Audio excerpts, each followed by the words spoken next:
Saudara-saudara yang dikasihi oleh Tuhan, kita bersyukur bahwa hari ini kita merayakan hari ulang tahun Gereja Kristen Indonesia yang ke-33.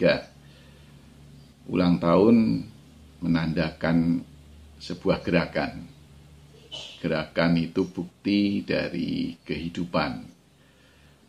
Meskipun orang biasanya membayangkan untuk manusia bahwa gerakan itu seperti sebuah garis yang makin menanjak, makin tinggi, dan bahwa pada titik tertentu ada kemapanan.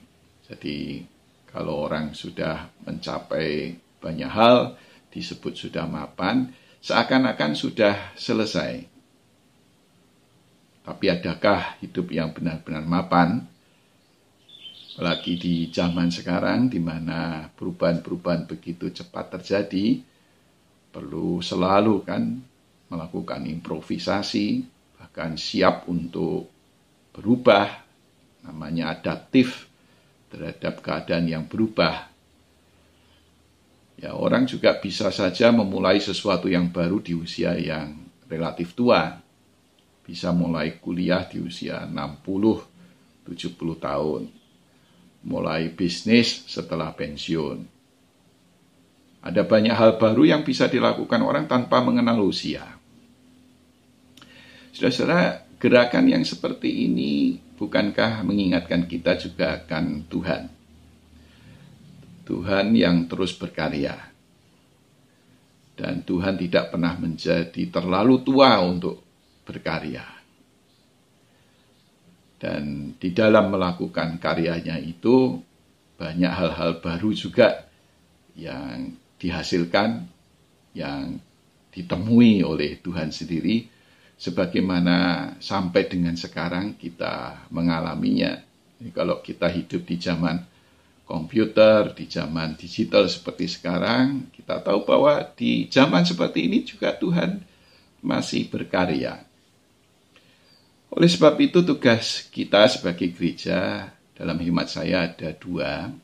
Yang pertama adalah bahwa kita ikut serta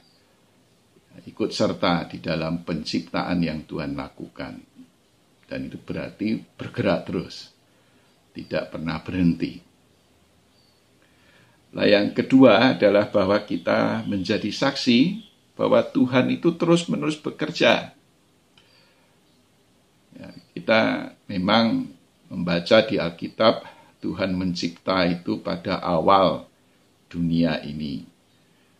Tapi Alkitab juga menceritakan bahwa Tuhan terus bekerja setelahnya. Dan kita juga sebagai orang beriman meyakini sampai dengan sekarang ini pun Tuhan terus bekerja. Nah, bekerja bagi Tuhan adalah mencipta, berkreasi, menghasilkan sesuatu yang baru, memperbaiki yang rusak atau yang berhenti. Nah, dengan begitu maka ketika Tuhan mencipta, bekerja, ada pengharapan bahwa sesuatu itu tidak boleh berhenti, tidak boleh dibiarkan dalam keadaan mati atau rusak. Perlu diperbaiki, perlu diperbarui. Kata pengharapan itu sendiri sudah mencerminkan adanya tantangan, adanya kesulitan, adanya hambatan.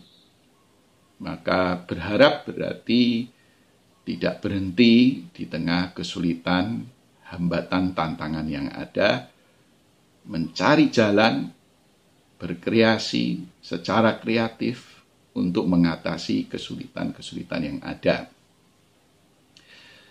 Sekaligus juga karena kita tahu bahwa bekerja bagi Tuhan tidak sendiri. Dia melibatkan manusia, bahkan alam semesta. Dan semua penciptaan itu adalah hasil kolaborasi antara Tuhan dan makhluk-makhluk yang Dia ciptakan. Maka terus bekerja tidak menyerah itu sama dengan mengupayakan kerjasama, kolaborasi antar berbagai pihak. Nah, gerakan yang seperti inilah yang kita hidupi sampai dengan sekarang. Di dalam batasan sebagai gereja, kita melihat bahwa gerakan penyatuan ini tidak berhenti sampai dengan antar GKI saja. Gerakan ini harusnya makin meluas dengan gereja-gereja lain yang kita sebut dengan gerakan ekumene.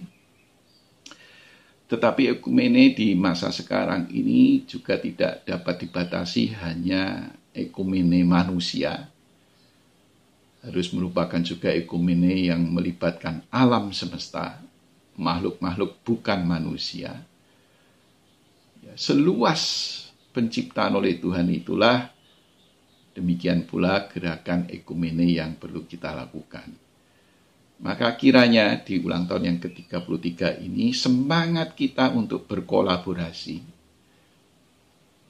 tidak dihentikan oleh kesulitan dan hambatan yang ada. Tidak ada kata menyerah, tidak ada kata bubar, jalan sendiri-sendiri. Sebaliknya, justru makin bersemangat untuk merangkul semua pihak dan menyadari tentang keterlibatan dari banyak pihak dalam kehidupan bersama kita. Gerakan yang seperti ini mungkin tidak ditujukan untuk kepentingan bersama, bukan untuk kepentingan diri kita sendiri.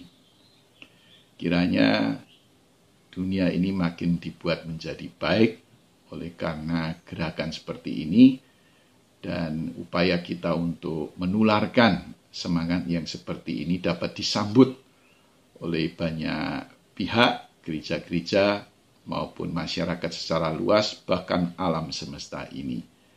Biarlah kita selalu menjadi berkat, oleh karena kita sudah banyak menerima berkat daripada Tuhan, kita belajar untuk seperti Tuhan, menjadi berkat bagi semesta.